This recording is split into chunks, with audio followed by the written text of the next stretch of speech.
Hi guys, welcome to Only Maths Tutorial Point. Today we are going to discuss chapter Trigonometry of class 10th. One more question. See what is given here. Under root of cosecant square theta minus 1 by cosecant theta, and options are 1 plus secant theta, B cosecant theta plus cot theta, C cos theta, D tan theta. Take under root of cosecant square theta minus 1 by cosecant theta, convert in terms of sign.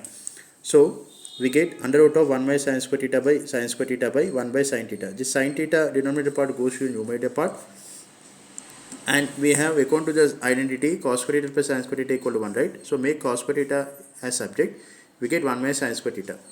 So we get under root of cos square theta by sin square theta under root get cancelled into sin theta by 1. Cancel the like terms guys.